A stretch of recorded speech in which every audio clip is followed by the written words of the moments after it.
Hello everyone, कैसे आप सब। आप सबका अपने चैनल में स्वागत है। आज मैं आपको एक कहानी सुनाने जा रहा हूँ। अगर आपको कहानी पसंद आती है तो वीडियो को लाइक कीजिएगा। तो चलिए शुरू करते हैं। एक समय की बात है, किसी एक राज्य में हरिशंकर नाम का राजा राज किया करता था। उस राजा के 3 बेटे थे। उसकी ख्वाहिश थी कि उसका सबसे काबिल बेटा ही राजगद्दी संभाले, लेकिन वह इस बात को लेकर संशय में था कि तीनों में से वह किसे अपना राजपाट सौंपे। एक दिन राजा को एक तरकीब सूझी। उसने उसी समय अपने तीनों बेटों को बुलाया और कहा कि बेटे, मैं आज तुम सब में से एक सवाल पूछता हूँ। अगर तुम लोगों के सामने एक गुनहगार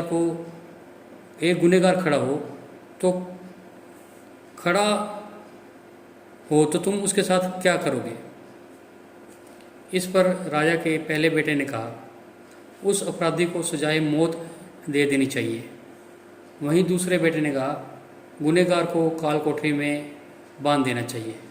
जबकि तीसरे बेटे ने कहा, पिताजी, हमें उसे सज़ा देने से पहले इस बात की जांच करनी चाहिए कि उसने सही में अपराध किया भी है या नहीं। इस पर राजा के तीसरे बेटे ने सभी को एक कहानी सुनाई। कहानी इस तरह थी। एक राजा था जिसके पास एक बुद्धिमान तोता था। एक बार उस तोते ने महाराज से कहा, मुझे अपने माता पिता और पिताजी के पास जाना है। राजा ने उसकी बात नहीं मानी, लेकिन तोते ने हार नहीं मानी। वह लगातार महाराज से जिद करने लगा कि मुझे माता पिता के पास जाने दें। अंत में राजा ने तोते की बात मान ली और कहा, ठीक है, तुम अपने माता पिता से मिलकर आओ, लेकिन वहाँ ज़्यादा दिन नहीं रुकना। राजा ने तोते को केवल 5 दिन की अनुमति दी और कहा कि तुम 5 दिन में अपने परिवार वालों से मिलकर वापस लौट आना। इसके बाद तोता 5 दिन के लिए अपने माता पिता के पास चला गया। 6ठे दिन जब वह राजा के पास लौट रहा था तो उसने सोचा कि क्यों न वह महाराज के लिए कुछ उपहार ले जाए। फिर वह पर्वत की ओर निकल पड़ा। दरअसल वह महाराज के लिए अमृत फल लेना चाहता था। वहाँ पहुँचते पहुँचते रात हो गई।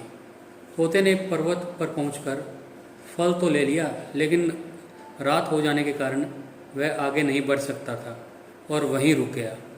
उस रात जब वह तोता सो रहा था, तभी एक सांप वहां आया और राजा के लिए गए अमृत फल को खाने लगा। सांप ने फल को खाया, इस कारण उस फल में जहर फैल गया। हालांकि तोते को इस बात की भनक तक नहीं थी। अगली सुबह जब वह जागा तो फल लेकर महल की ओर चल पड़ा। जब वह महल पहुंचा तो खुशी खुशी सीधे राजा के पास पहुंचा और कहा, महाराज, मैं आपके लिए यह अमृत फल लेकर आया हूं। आप इसे खाएंगे तो सदा के लिए अमर हो जाएंगे। यह सुनकर राजा काफ़ी प्रसन्न हुए। उन्होंने तुरंत इस अमृत फल को खाने के लिए मांगा। इस पर एक मंत्री ने कहा, जरा रुकिए महाराज, आप इस फल को बिना जांच किए कैसे खा सकते हैं। एक बार यह देख तो लीजिए कि तोते द्वारा लाया गया फल अमृत फल है भी या नहीं। राजा उस मंत्री की बात से सहमत हुआ और कहा कि तुरंत इस फल को एक कुत्ते को खिलाया जाए। राजा का आदेश पाकर सैनिकों ने फल का एक टुकड़ा कुत्ते को खिलाया। फल खाते ही कुत्ते की मौत हो गई। यह देख राजा गुस्से से आग बबूला हो गया। उसने क्रोध में आकर तलवार से तोते का सिर काट दिया, साथ ही फल को फेंकवा दिया। कुछ साल बाद ठीक उसी स्थान पर एक पौधा निकल आया। यह देख राजा को लगा कि यह उसी जहरीले फल का पौधा है। उसने सभी को आदेश दिया कि उस पेड़ का फल कोई नहीं खाएगा। कुछ दिन बाद एक वृद्ध व्यक्ति उस पेड़ के नीचे आराम करने के लिए रुका। उसे भूख काफ़ी लगी थी। उसने उसी पेड़ से एक फल तोड़ा और खाने लगा। फल खाने के बाद वह बूढ़ा व्यक्ति एकदम से जवान हो गया। यह सब जब सबने देखा तो आश्चर्यचकित रह गए। उसे और सब लोगों को समझ आ गया कि वह फल जहरीला नहीं था। अब उनसे बहुत बड़ी गलती हो गई थी। उन्होंने बिना सोचे और सच्चाई जाने तोते को मार दिया था। इसे लेकर राजा को भी काफ़ी पछतावा हुआ। इसके लिए वह मन ही मन खुद को कोसने लगा।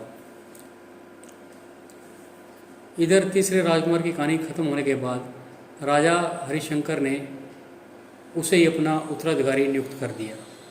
इसके बाद राज्य में जश्न मनाया जाने लगा। इस कहानी से हमें यह सीख मिलती है कि हमें कभी भी बिना जांच के किसी को सज़ा नहीं देनी चाहिए। किसी भी नतीजे पर पहुंचने से पहले हमें उसकी पूरी जांच कर लेनी चाहिए। आपको यह कहानी कैसी लगी? अगर पसंद आई तो वीडियो को लाइक कीजिए, शेयर कीजिए और चैनल को सब्सक्राइब कीजिए और बेल वाला बटन जरूर दबा दें ताकि हम ऐसी कोई और वीडियो डालें तो उसकी नोटिफिकेशन आपको मिले। Thank you.